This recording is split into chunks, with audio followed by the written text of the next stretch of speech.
Hello কি বলছেন? আচ্ছা লিসেন নাও, লাইক আমার মানে কোনো ইন্টারেস্ট নেই, হুএভার ইউ আর, আমি না বড় হয়ে হিরোইন। টপিক হচ্ছে পরকীয়া।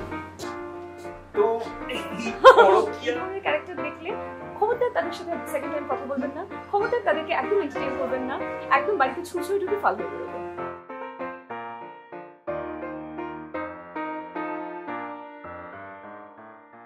স্বাগত সবাইকে অ্যাকশন কাটের নতুন এপিসোডে। আজকে আমরা যাকে পেয়েছি সেই চরিত্রটা নিয়ে সব ফ্যামিলিতে একজন থাকে মানুষ যাকে নিয়ে সব সময় গন্ডগোল হয়, তার মানে কি নেগেটিভ ক্যারেক্টার, নেগেটিভ যে আসলে সবারই একটা ভয় লাগে যে কি করে ফেলবে। হ্যাঁ, জীবনসাথী সিরিয়ালের নিধি বাসুকে আজকে আমরা পেয়েছি। নিধি বাসু তার মানে আমাদের মধুরিমা চক্রবর্তী। মধুরিমা কেমন আছো? মাধুরিমা, ওকে, আমি খুব ভালো আছি, তুমি কেমন আছো বলো? আমাদের এই প্যান্ডামিক সিচুয়েশনে মাধুরিমা যেভাবে চলতে হয় সেভাবেই আজ পাঁচজন যে চলছে সেরকম ভাবে আজকে বাঙালিরা মানে যেভাবে একটা স্ট্রাগল করছে, সবাই স্ট্রাগল, বাঙালি পুরো পৃথিবী স্ট্রাগল, আর সেই অর্থে সবাই চলছে। এবং এই চলার সময় এই মাঝখানে একটা তোমাদের কাজের একটা বৃহৎ একটা লকডাউন পিরিয়ড চলছিল। তো সেক্ষেত্রে আমি তোমাকে জিজ্ঞেস করব, প্রথম যে আমার প্রশ্নটা, যে তোমার স্টার্টিংটা কিভাবে হয়েছিল? গ্যাংস্টার গঙ্গা আমরা জানি যে তুমি ওটা তোমার ফার্স্ট ব্রেক, তো তারপরে কিভাবে তোমার মানে শুরুটা হলো? অ্যাকচুয়ালি একদম প্রথম ব্রেক যদি বলো ঠিক আছে, সেটা আমি নিলাম, কিন্তু আমার কিন্তু প্রথম ক্যামেরার সামনে আসা হচ্ছে আমার একটা ইন্টারন্যাশনাল শর্ট ফিল্ম দিয়ে, যেটা সম্রাট মুখার্জির অপোজিটে আমি লিড করি। সেটা একটা ইন্টারন্যাশনাল শর্ট ফিল্ম ছিল, সেই আমার প্রথম ক্যামেরা ফেস করা। আচ্ছা, সেটা কিরকম, কি ক্যারেক্টার? সেটা ভীষণভাবে পজিটিভ একটা ক্যারেক্টার, সেটার গল্পটা খুবই সুন্দর। I really don't have any idea, আমি সত্যি জানি না ওটা ওই প্রজেক্টটা কীভাবে বা কেন কোল্ড স্টোরেজে চলে গেল, এখনও সেটা রিলিজ করেনি বা আগামী দিনেও রিলিজ করবে বলে আমার কাছে কোনো রকম কোনো ইনফরমেশন নেই। That is such a sweet, such a great work I have done so far. কি প্রথম কথা হচ্ছে লাইট ক্যামেরা অ্যাকশন বলতে কিছু জানতাম না, মানে সবার মতনই। আমিও ঘুম থেকে উঠে একদিন অডিশন দিতে চলে যাই, I got selected on that day.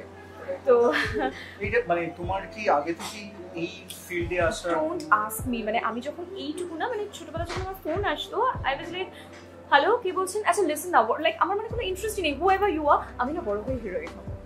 এইটা ছিল, বাড়িতে কেউ আসতো, নমস্কার আমি মাধুরিমা, আমি কিন্তু বড় হয়ে হিরোইন হবো, এরকম একটা ব্যাপার ছিল। তো আমার কাছে কোনো মানে হিরোইন না হলে অন্য কিছু হবো বা কিছু একদমই না, কিন্তু হ্যাঁ ছোটো থেকে হিরোইন হওয়ার সাথে সাথে পাশে ড্রাইভার হওয়ার ভীষণ ইচ্ছা ছিল।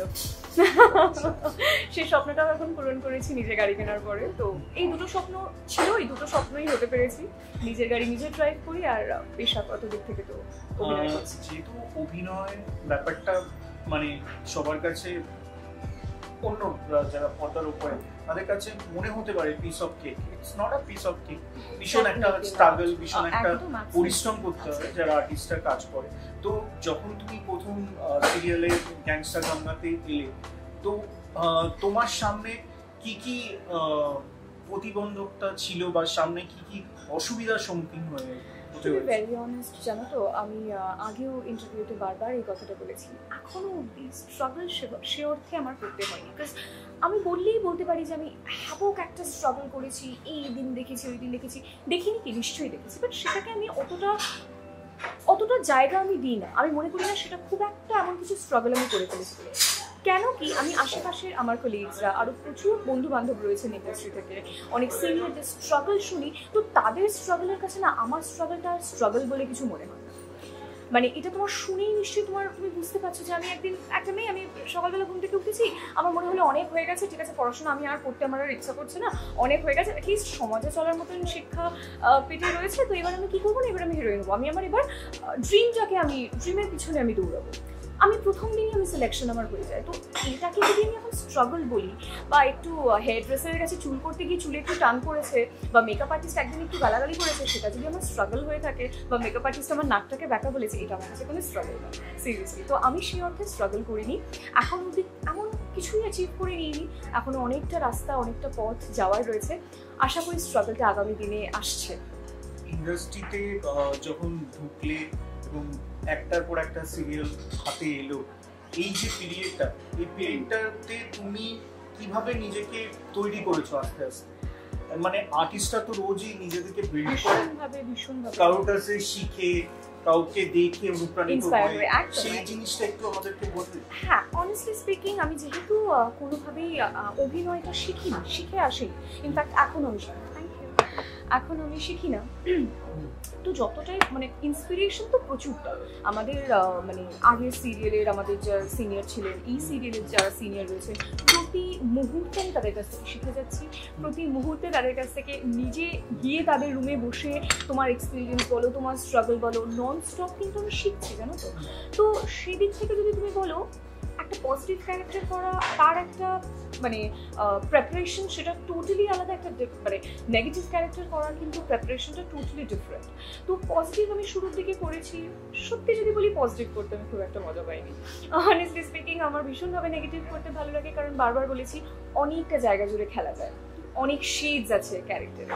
তো প্রথম নেগেটিভ আমার করা ওয়াটার বটল বলে আমি একটা ওয়েব সিরিজ করি সেখানে, বাট সেখানে নেগেটিভটা যদি বলি না, সেই নেগেটিভটার জন্য প্রেপারেশনটা একটু অন্য রকমের লেগেছিল। আমি যদি দু লাইনে তোমাকে বলি তাহলে তুমি বুঝতে পারবে। যদি জীবন সাথী নিধির সঙ্গে আমি ওয়াটার বটলের ক্যারেক্টারের কথাটা বলি, দুটোই কিন্তু নেগেটিভ, দুটোই না ভীষণ আলাদা আলাদা জায়গায় নেগেটিভ। ওয়াটার বটলের ক্যারেক্টারটা একজন মা, সে একজন ইংলিশ মিডিয়ামের স্টুডেন্ট, সে তার বর আর বাচ্চা ছাড়া আর কিছু সে চেনে না। তার যে শ্বশুরমশাই চিরঞ্জিত স্যার, আমাদের যে এভারগ্রিন হিরো, তিনি প্লে করেছেন আমার শ্বশুরমশাইয়ের ক্যারেক্টারটা। তো ওনার ক্যারেক্টার এরকম ছিল, মদ খেয়ে এসে রাত্রেবেলা বাড়ির মধ্যে ঢুকে চিৎকার চেঁচামেচি, মা সবসময় চাইবে। চিরঞ্জিতদার প্রসঙ্গ এলো বলে একটু জাস্ট তোমাকে জিজ্ঞেস করতে চাই যে লেজেন্ড অ্যাক্টর চিরঞ্জিত চক্রবর্তীর সঙ্গে কাজ করার অভিজ্ঞতা কেমন? বলার আর জায়গা থাকে, মানে বলতে কি হবে আমাকে কিছু? তোমার ভীষণ ভালো, ওনার মতন মানুষ হয় না, উনি ভীষণই মাটির মানুষ, প্রচুর শিখেছি ওনার কাছ থেকে, আর অনেক বেশি হাম্বল। একটা নতুন মেয়ে, সে কিছু জানে না, তার সাথে কথা বলা, তার সাথে আমি আমি প্রচুর প্যাশন্স করি, সিনিয়রদের প্রচুর প্যাশন, সেটে জ্বালিয়ে খাই একেবারে, প্রত্যেকটা প্রশ্নের উত্তর দেওয়া, গাইড করা, এটা এইভাবে বলো বা কিছু, ভীষণ ভীষণ মানে মনে রাখবার। চিরঞ্জিতদার থেকে কি তুমি শিখেছো? মানে তো একটা বিল্ড আপ স্টেজে আছো, পেশেন্স, ধৈর্য, ভীষণ। আর নিজেও ভীষণভাবে একজন ধৈর্যশীল অভিনেতা। উনি আমার তো চোখে পড়েনি উনি এনজি দিয়েছেন বলে প্রজেক্টটাতে, তো এটা একটা অনেক বড় ব্যাপার, that's a huge thing.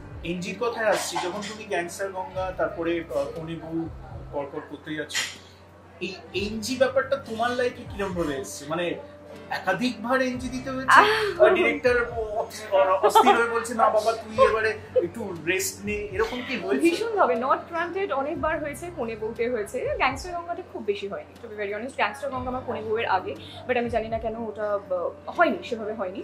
But কোনে বউতে এত সুন্দর ক্যারেক্টার, এত এত কিছু করার ছিল, মানে আমায় দিয়ে, আমি তো নেগেটিভ ছিলাম, আমায় দিয়ে যে হিরোইন আমাদের সে শিল নোড়ায় মশলা বাটাচ্ছে, পটি করেছে আমার ভাই, মানে আমার দাদা, সে অ্যাক্সিডেন্ট হয়েছে, তার পটিটা পরিষ্কার করা, বেড প্যান, তো এই জিনিসগুলো করতে গেলে অনেকগুলো শেডস, অনেক ইমোশনস একসাথে বেরোয়, করতে গিয়ে এক এক সময় অফ স্ক্রিন হাসিও পেয়ে যায়, অন স্ক্রিন সেটা ঘেন্না হচ্ছে, মানে there was nothing, কিন্তু কিছুই ছিল না, বাট আমাকে সেই এক্সপ্রেশনটা রাখতে হবে, I had to keep that in my mind। তো সব কিছু নিয়ে একটা মানে হাস্যকর পরিবেশ, তো অনেক ইমোশনস একসাথে কাজ করে, তো নট গ্রান্টেড প্রচুরবার হয়েছে। এই যে শেডগুলোতে কাজ করতে করতে কোনো সময় মনে হয়েছে নিজের জীবনের সাথে কতটা কোনো একটা শেডের মিল আছে? গ্যাংস্টার গঙ্গা, কোনে বউ, এখন জীবন সাথী, এই যে তিনটে ডিফারেন্ট শেড, দেন তুমি ওয়াটার বটল বলো বা কিষাণু বলো, এই যে সব ক্যারেক্টারগুলো তুমি করেছো, জীবনের সাথে কতটা এর মিল আছে? জীবনের সাথে কতটা মিল আমি সত্যিই বলতে পারবো না, কারণ কি আমার জীবনের সাথে আমি যে মানে মাধুরীমা যে ধরনের মানুষ, এখন অবধি সেরকম কিছু আমি অতটা কাছ থেকে আমি কিছুই ফিল করিনি কোনো ক্যারেক্টার আমি করেছি বলে। বাট হ্যাঁ, একটাই জায়গায় ভীষণভাবে সব নেগেটিভ করার ক্ষেত্রে ভীষণভাবে আমি মিল পাই। মাধুরীমা নিজেও খুব লাউড একটা মেয়ে, সে ভীষণ স্পষ্টবাদী, সে ভীষণ জোরে কথা বলে, যেটাই প্রনাউন্স করে সেটাই ভীষণভাবে স্পষ্ট, ভীষণ জোরে কথা বলে। তো নেগেটিভ করতে গেলে কিন্তু ঝগড়াঝাটি একটু করতেই হয়, চিৎকার কিছু করতেই হয়। তো এক্স্যাক্টলি এই একটা জায়গায় আমি ভীষণভাবে মিল পাই। নিধি বাসুকে আরেকটা আমাদের বিশেষ জিজ্ঞেস করা, সেটা হচ্ছে এই মুহূর্তে টলিউডে যেটা সবচেয়ে বেশি চর্চিত ওয়ার্ড, সেটা হচ্ছে ট্রোল।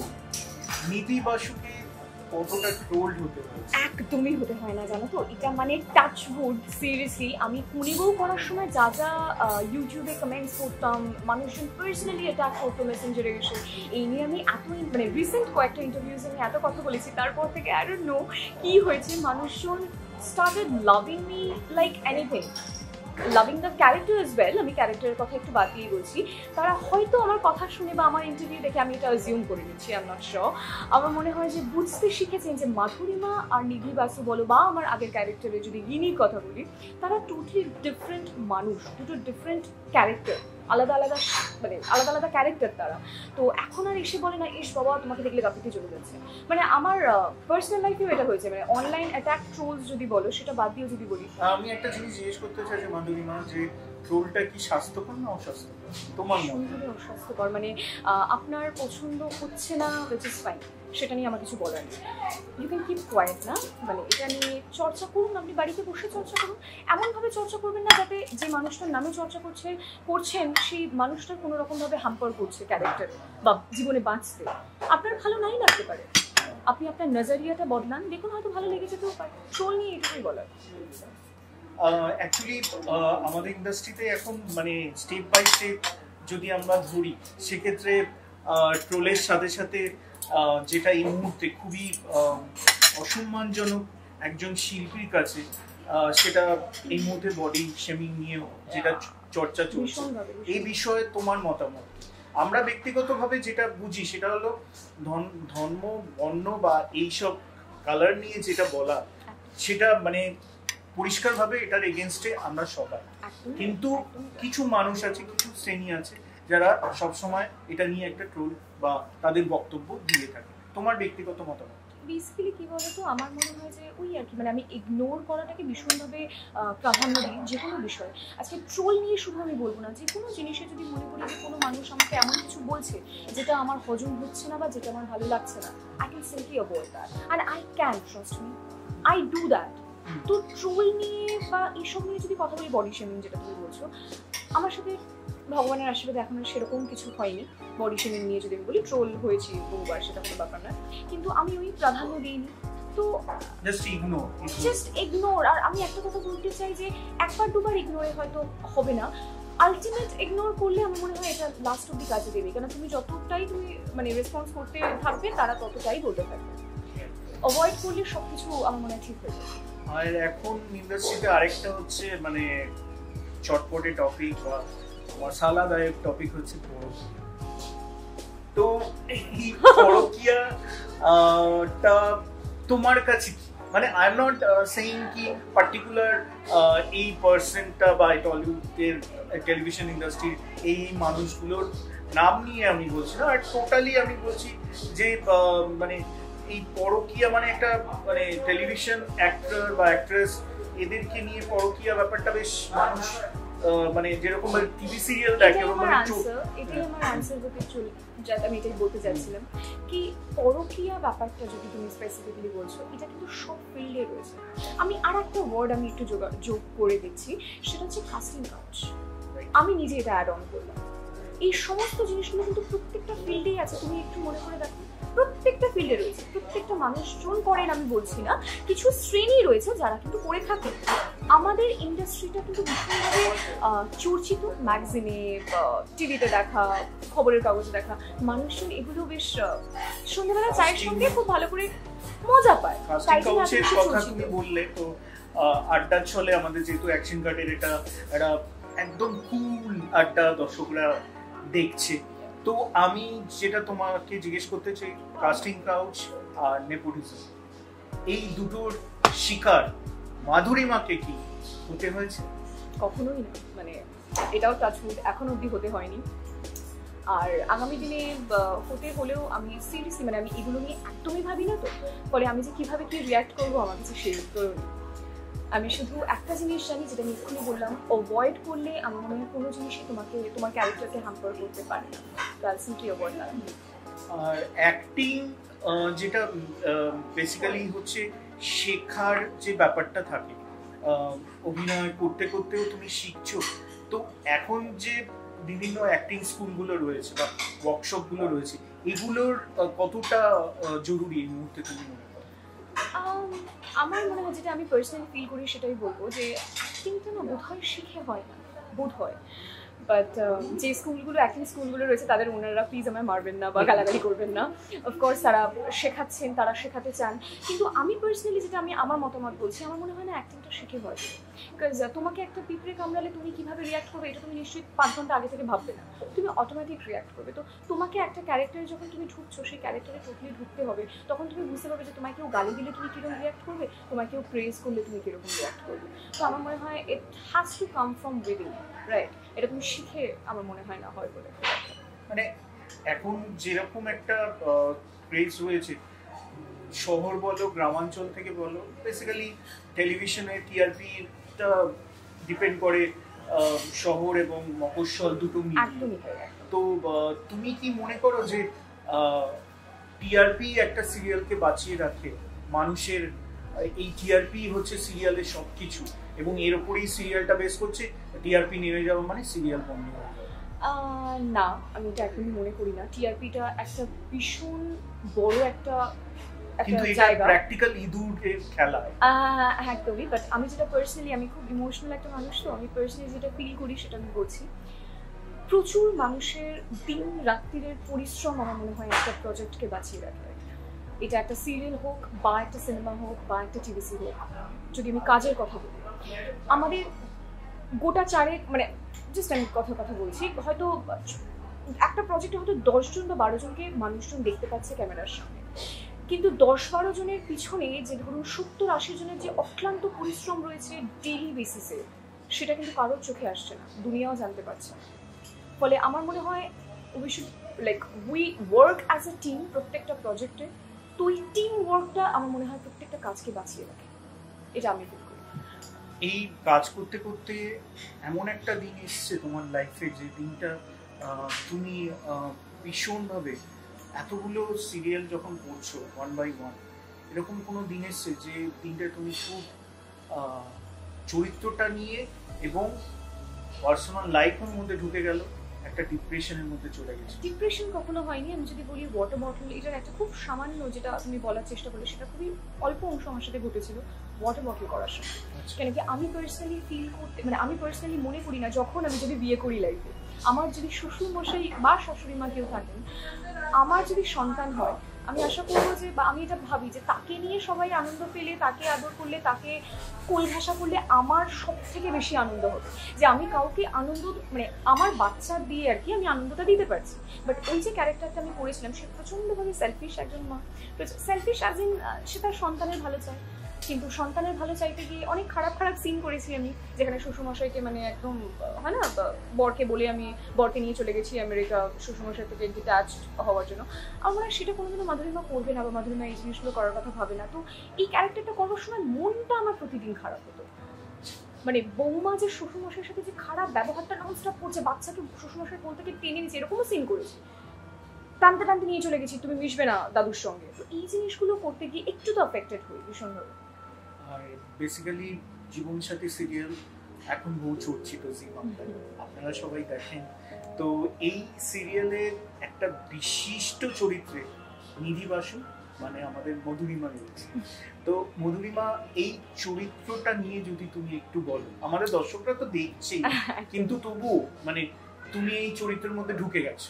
আজকে আমি জাস্ট নিউজের সকল দর্শকরা বলছি, একদম স্টুডিও ফ্লোর থেকে সেই মেকআপ সেই ড্রেসে কিন্তু মধুরিমা আমাদের সামনে। এটা কিন্তু ও ঘর থেকে পরে আসি, ও একদম সেট থেকেই আমাদের এখানে এসেছে। মেহেন্দি আজকে হয়েছে, মেহেন্দি করে চলে এসেছে। তো এই শেডটা নিয়ে নিধি বাসু, এই যে শেডটা, এটা নিয়ে তুমি? এটা হচ্ছে নিধি বাসুর সেরকম কোনো ব্যাকগ্রাউন্ড দেখানো হয়নি, শুধু তার আগে কিন্তু আমার ক্যারেক্টারের এন্ট্রিটা হয়েছে, তারপর আমার বাবার ক্যারেক্টারটা গেছে, পরে সেটা দেখানো হয়েছে আমার বাবার ক্যারেক্টারটা। এই যে ব্যানার্জি ফ্যামিলি, যেটাকে আমি ভীষণভাবে হাম্পার করছি এখন বা করতে চলেছি আগামী দিনে, তো এই ফ্যামিলির মানে বিজনেস রিলেটেড ভাবে ভীষণভাবে জড়িয়ে, মানে ব্যবসার দিক থেকে বন্ধু, বাড়িতে আত্মীয় যাওয়া আসা, এরকম কিছু একটা। তো এই মেয়েটির একটাই মোটিভ, সে একজন খুবই কুচুটে মনের মানুষ। সে প্রথমে তার একটা ডায়লগ ছিল যে তুমি কাকে চাও, সে তূর্ণ বা সংকল্প, মানে এই যে আমার সংকল্পের সাথে বিয়ে হওয়ার কথা হচ্ছে বা আগামী দিনে হবে কি হবে না সেটা অন্য ব্যাপার, তো মেয়েটি কিন্তু সংকল্পকে ভালোবাসা তো দূরের কথা, সংকল্পকে চায়ও না। মানে মেয়েটি নিজেই কনফিউজ, মানে মেয়েটির শুধু একটাই মোটিভ, এই সেলাই টেক্সটাইলটা নিজের নামে করবে, সমস্ত সম্পত্তি সে নিজের নামে করবে, মানুষগুলোর ক্ষতি করবে বা নাথিং, শুধুমাত্র সম্পত্তির জন্য। একটা অতি কি বলবো, মানে এমনই একটা ক্যারেক্টার যে ক্যারেক্টারটা কখনো মানে কোনো মানুষকে বলতে পারবো না যে আপনারা এই ক্যারেক্টারটা থেকে কিছু শিখুন, কিচ্ছু শেখার নেই। একটা জিনিস আপনারা শিখুন, এই ধরনের ক্যারেক্টার দেখলে খবরদার তাদের সাথে সেকেন্ড টাইম কথা বলবেন না, খবরদার তাদেরকে একদম এন্টারটেইন করবেন না, একদম বাড়িতে ছুঁচুই ঢুকে ফাল হয়ে বেরোবে। এইরকম ক্যারেক্টার আমি প্লে করছি এই জন্য যাতে এরকম ক্যারেক্টার দেখলেই তাদের থেকে সাদা দূরে থাকবে। মধুরিমা চক্রবর্তী বিয়ে করছিল, সময় আছে এখন, আমরা নিশ্চয়ই জানতে পারবো। নিশ্চয়ই, একদম সবার আগে। আর আগামী প্রজেক্টগুলো কি কি আছে? আগামী প্রজেক্ট কথাবার্তা চলছে, ইনফ্যাক্ট আমার জীবনসাথীটাই মানে জীবনসাথীতেই এন্ট্রিটা আমার একটু অন্যভাবে, আমি একটা অন্য প্রজেক্টের জন্য লোকসেটের দিকে আমার জীবনসাথীতে এন্ট্রি হয়। আমি যেদিন সকালবেলা প্রথম আসি আমি জানতাম না যে আমি জীবনসাথী করছি, আমার একটা অন্য প্রজেক্ট আমার করার কথা ছিল। আশা করি সেই প্রজেক্টটাতেই এখন কথাবার্তা চলছে, নেক্সট সেটাতেই ঢোকার কথা চলছে। তো জীবনসাথী শেষ হোক, দেখা যাক কি হয়। আজকে আমরা মধুরিমার সঙ্গে তার অনেক কিছু কথা শুনলাম, আমাদের অ্যাকশন কাটে, আপনারাও শুনলেন এবং দেখলেন মধুরিমা। আমাদের আজকে একটা নতুন চমক আছে আমাদের এই অ্যাকশন কাটে, যেটা প্রথমবার আমরা করতে চলেছি। মধুরিমা চক্রবর্তী সেই কোয়েশ্চেনটা আপনাদের করবেন এবং জিতে নিতে পারেন আকর্ষণীয় পুরস্কার জাস্ট নিউজের তরফ থেকে। নিচে নাম্বারে অবশ্যই ফোন করবেন, ফোন করে বা হোয়াটসঅ্যাপ করে আপনার উত্তরটা জানাবেন। এই মুহূর্তে যারা আপনারা জি বাংলায় জীবনসাথী দেখছেন তারা আমাকে আশা করি দেখছেন প্রতিদিন। আমার একটা প্রশ্ন রয়েছে জাস্ট নিউজ চ্যানেলের তরফ থেকে, সেটা হচ্ছে জীবনসাথীতে আমার ক্যারেক্টারের নাম কি, এটা হচ্ছে প্রথম প্রশ্ন। And the second one is, আমার যার সাথে জীবনসাথীতে যে ক্যারেক্টারের সাথে আমার বিয়ে হওয়ার কথা চলছে সেই ক্যারেক্টারের নাম সংকল্প না তুল? এই প্রশ্নের উত্তরগুলো নিচে দেওয়া নম্বরে হোয়াটসঅ্যাপ অর কল করুন আর জিতে নিন আকর্ষণীয় পুরস্কার। Thank you. আজকে এই পর্যন্তই। আগামী অ্যাকশন কাটে আবার দেখা হবে এবং আবার কথা হবে, অনেক কিছু গল্প হবে, আড্ডা হবে এবং নতুন নতুন বিষয় নিয়ে আরও আমরা কথা বলবো নতুন সেলিব্রিটির সঙ্গে। লাইক, শেয়ার, সাবস্ক্রাইব করতে একদম ভুলবেন না। জাস্ট নিউজ দেখুন।